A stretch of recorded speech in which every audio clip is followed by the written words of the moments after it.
मैं आपको एक वीडियो दिखाऊंगा अभी। वो वीडियो सफाई कर्मचारियों के ऊपर है। जो लोग सफाई कर्मचारी नहीं हैं, गवर्नमेंट एम्प्लॉय नहीं हैं, उन्हें कॉन्ट्रैक्ट पे रखा जाता है, जो नालों को उतरकर साफ़ करते हैं। तो आप उनको देखिएगा और बाकी बात मैं उस वीडियो को दिखाने के बाद कहता हूँ आपसे।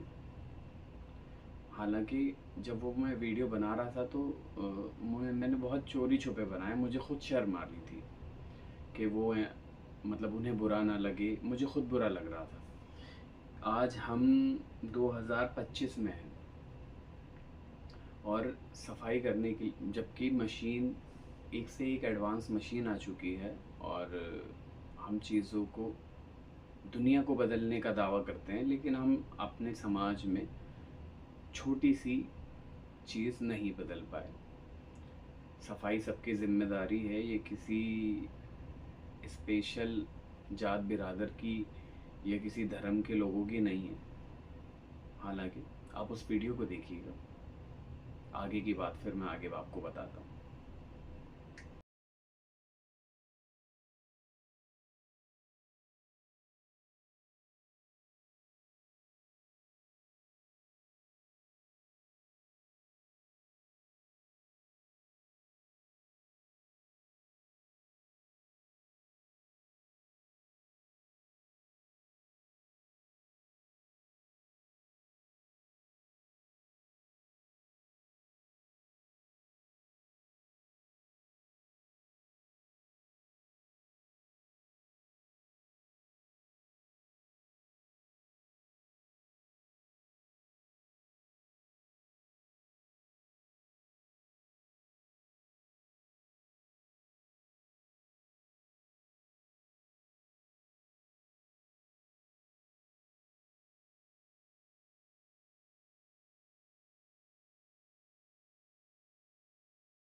जब मैं ये वीडियो बना रहा था ना तो मुझे बहुत अजीब लगा, लेकिन मैंने बनाया इसलिए कि मैं आपको दिखा सकूं और आप देख सकें। आप और मैं रोज़ देखते हैं, ये कोई नई बात नहीं है। जब मानसून से पहले हमारी और आपकी नालियाँ गलियाँ साफ़ की जाती हैं तो ऐसे लोग आते हैं और ये हमारे आपकी गंदगी को साफ़ करते हैं।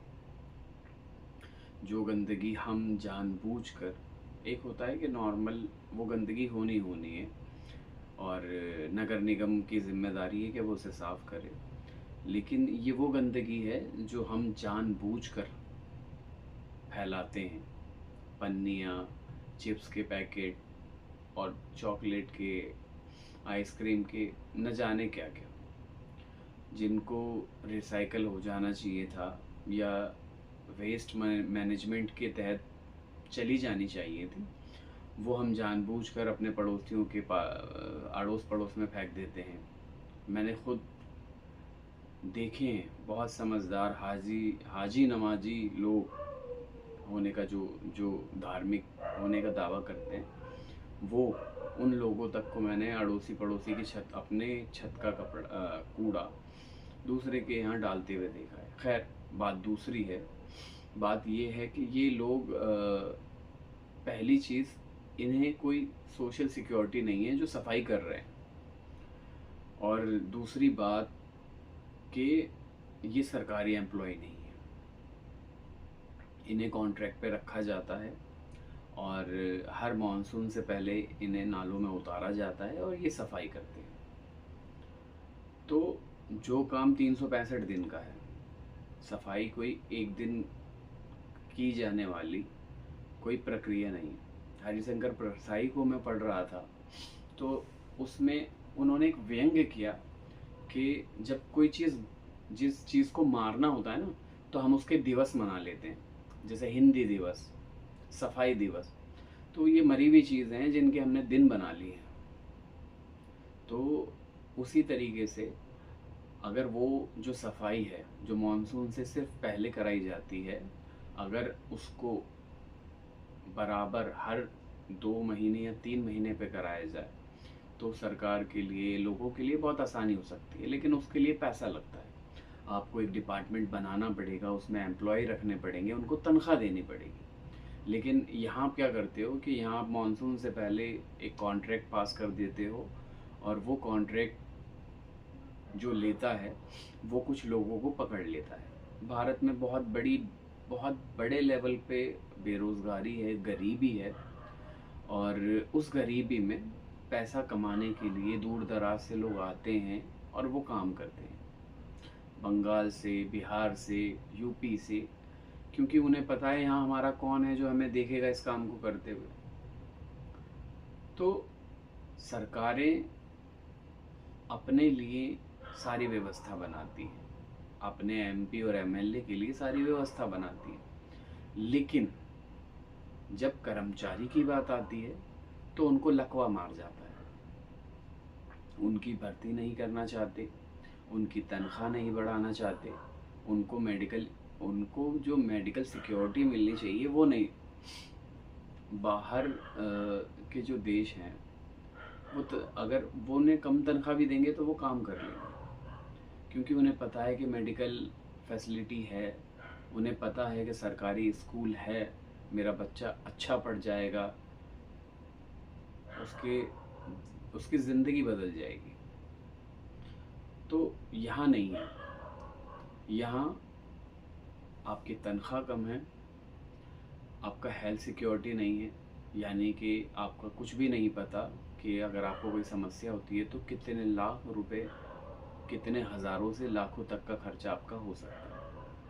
और फिर तीसरा, आपकी आमदनी कम है, और अगर आप स्कूल भी भेज रहे हैं अपने बच्चे को तो वो भी आपके ऊपर ही बर्डन है, वो बोझ आपका अपना है, सरकार की कोई जिम्मेदारी नहीं है। जो सरकार के स्कूल हैं, दिल्ली एनसीआर के जो भी कोने आप पकड़ लो, आप वहाँ जाओ और आप खुद देखो कि सरकारी स्कूलों की हालत क्या है। अभी लेटेस्ट एक न्यूज़ आई, बहुत ज़्यादा वायरल हुई, सच या झूठ, यूपी में 5,000 स्कूल बंद हो रहे हैं। 5,000 स्कूल बंद होने का मतलब है कि कितने हज़ार बच्चे प्राइवेट स्कूलों की तरफ जाएंगे। फिर जो 5,000 स्कूलों में टीचर, प्रिंसिपल और अन्य कर्मचारी हैं, उनका क्या करेगी सरकार? तो आपने अपने एमपी एमएलए की तनख्वाह बढ़ा दी, उनको हर चीज़ की सुविधा मिलती है, ज़्यादा से ज़्यादा बिजली का जो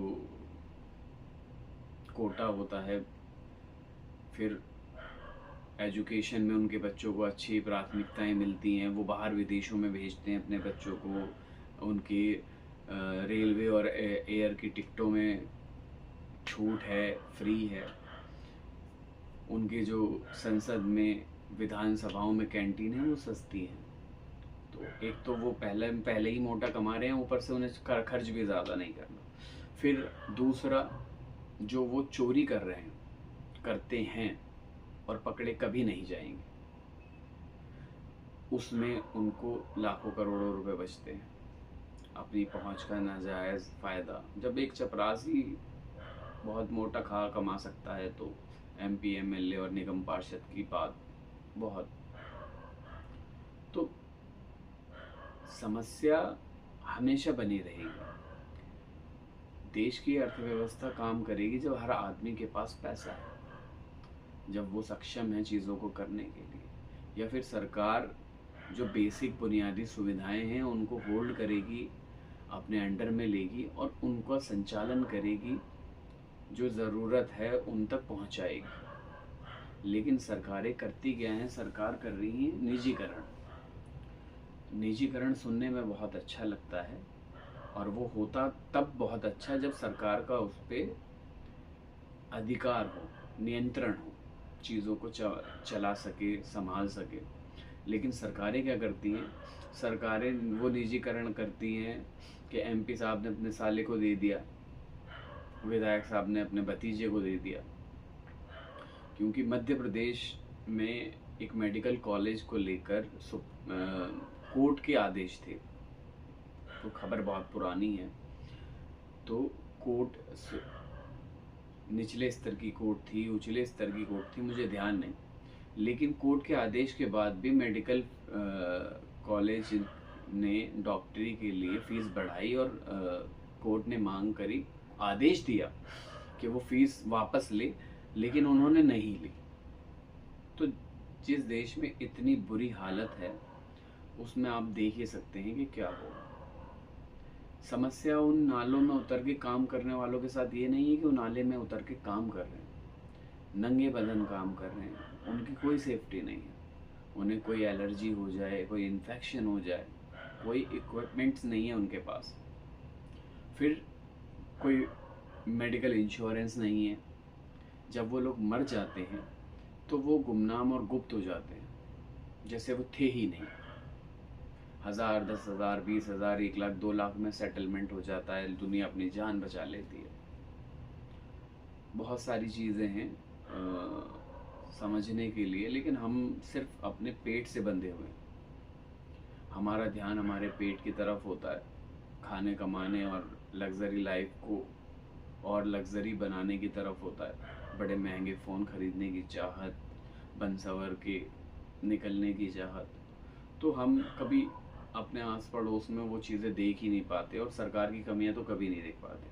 हम सारे जहां की बुराई कर सकते हैं, सरकारों की बुराई नहीं कर सकते, क्योंकि सरकार ने कुछ अपने भक्त ज़मीन पर उतार रखे हैं और वो डिफेंड करते हैं।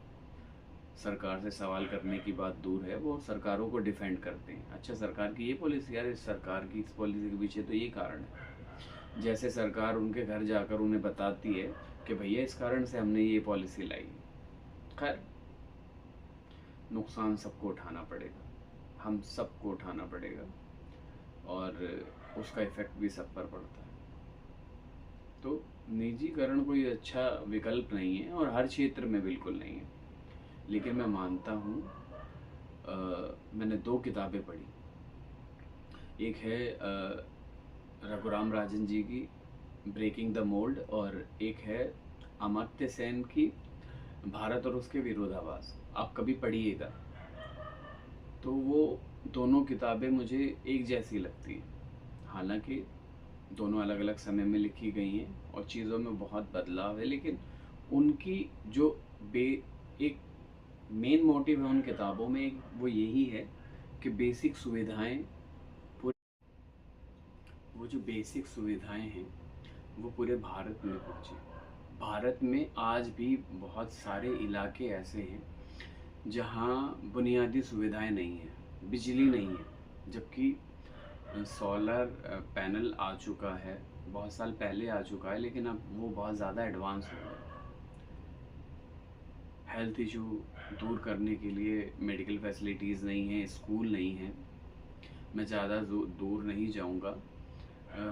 मैं दिल्ली में रहता हूँ, और मैं एनजीओ के साथ काम कर चुका हूँ, तो मैंने चीज़ों को ज़मीनी स्तर से देखा है।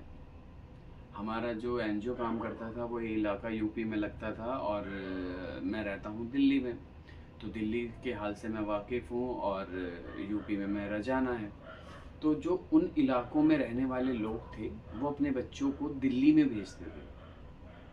मैं यहाँ किसी की व्यक्तिगत आलोचना नहीं कर रहा हूँ, लेकिन आप ये देखिए कि अगर आप बेहतर हैं, यूपी बेहतर है, तो यूपी को क्या ज़रूरत है, वहाँ के लोगों को क्या ज़रूरत है दिल्ली में आने के लिए। तो हर राज्यों की, अलग अलग राज्यों की जो उनका काम करने का तरीका है वो अच्छा नहीं है, और वो पूरा नहीं है।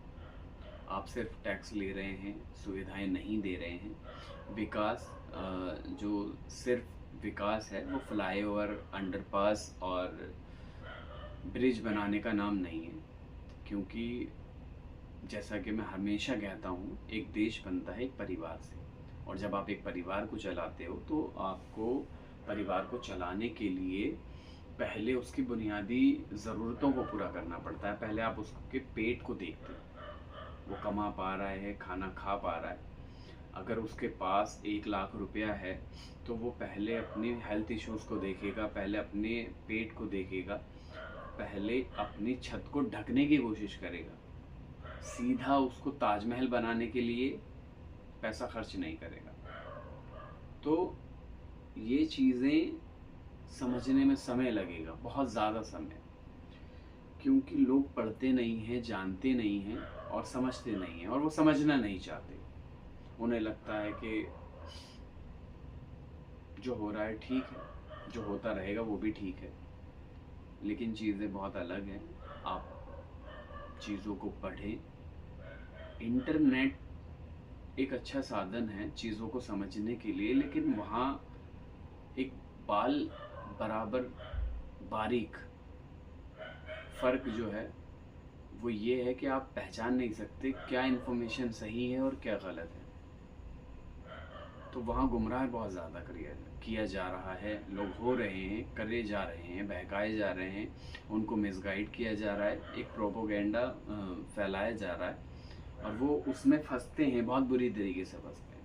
हम भी कई बार ऐसा होता है कि चीज़ों में फंस जाते हैं, क्योंकि हर आदमी खुदा नहीं है, सब इंसान हैं और गलतियाँ करते हैं। तो वही चीज़ है, शायद मेरी बात आपके समझ में आई हो और शायद मैं उसको समझा पाया हूँ। तो कोशिश करते हैं कि हम कम से कम जानने की कोशिश करें कि क्या गलत है और क्या सही। सुधारने का जो लेवल है वो उससे अगला है।